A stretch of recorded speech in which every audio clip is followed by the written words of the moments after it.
We are just set up. I slept in a little bit today, but we've got 4 tables, plus Matt is next to us with the 1 of 1. It's gonna be a crazy day.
Ripping some Bowman? Yeah. I pulled some dude.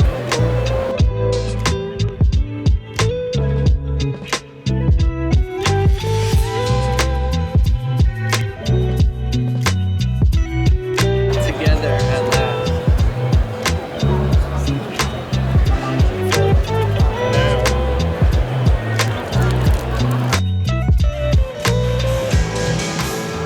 They hit the music, that means it's time to wrap it up.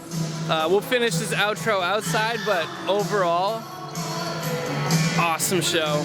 And we're gonna do the one in Marlborough at the end of May, so yeah, made cash, no complaints. We'll see you a little later to finish this up. Thoughts from the show. First off, we made some money. Important, okay? I think I did a little over $2,500 this weekend.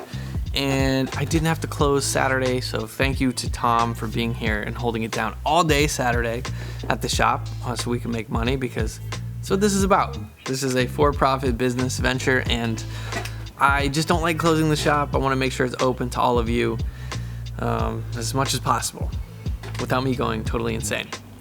But the show, I actually ended up with more stuff than I came with. Somebody sold me some blaster boxes of Bowman U. Somebody sold me some mega boxes of Bowman U. I picked up 2 autographed jerseys for $20, mostly because they're, how do I say this in a nice way, not officially licensed jerseys, but the autographs are authenticated, so I like that. Picked up a Luka Doncic Lakers jersey, still has the tags. Bought a few cards at the end of the day, but mostly was selling singles and re-educating everybody on how much Cooper Flag cards really go for. And we made the news again. Roll it. The 2025 Northeast Sports Card Expo. Crazy. That's the 3rd time. Just being attached to the Flag brand in Flag We Trust has been tremendously helpful for the shop. And I love the fact that when we sell one of these shirts, it's a $5 donation to the Ronald McDonald House Charities of Maine. All of which I make up front when I buy the shirts, so I just put it on myself to sell the shirts, but I make the donation ahead of time. I felt better about doing that, and I had the shirts at the show to sell. I sold some t-shirts, sold some hoodies, sold some hats. People are getting more aware, and I also picked up another show I'm gonna go to, Marlborough, Mass, at the end of May. So I've got Miami, middle of May, Marlborough, end of May, main card show beginning of June, and Fanatics Fest end of June, right before the draft. So that's 4 more shows. I just added 1 more because it's been going really well. A lot of great interaction with people. I almost bought a 51 Bowman mantle, but the guy wanted like $8,000, and I would have had to take it home and put it on my mantle. Mantle on a mantle. And admire it, because at $8,000 there's no room for me to make money. Also had a big crease down the middle. I'll put up a picture of it here. It's still a rookie, it's still awesome, but even in a 1, that crease just was a big detractor. It wasn't centered. Anyway, not trying to beat it up, the card was already beat up enough, but great card, I just didn't want to buy it. Tim crushed it too, Matt crushed it next to me. They made a bunch of money on deals. Matt obviously brought the 1 of 1 Superfractor, which you remember from past videos. That card's been getting so much hype. And having all the news coverage from WMTW has been amazing.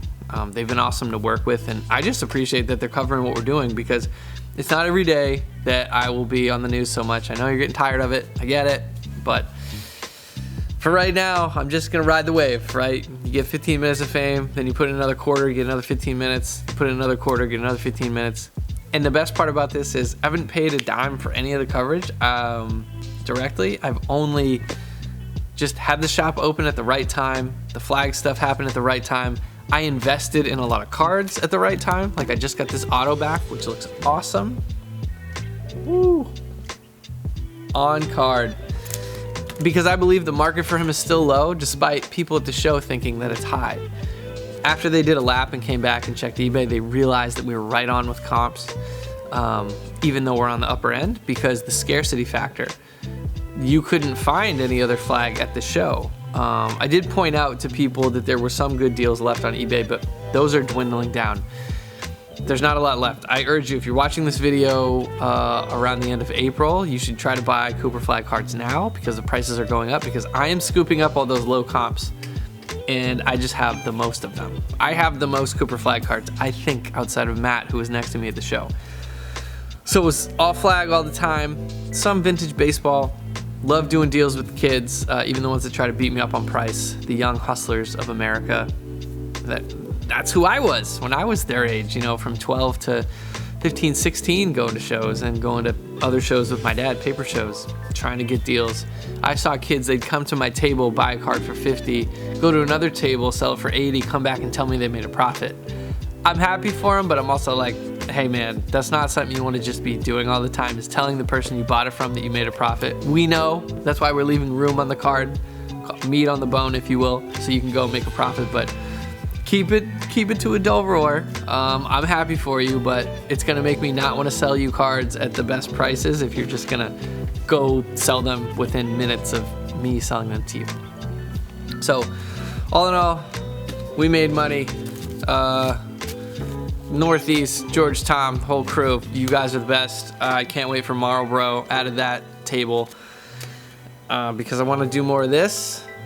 This is what it's about. We love the greenbacks and more Cooper. Okay, y'all. It's the end of day Sunday, so I'm going to watch the rest of the Celtics game and go home. See you in the next one. Peace.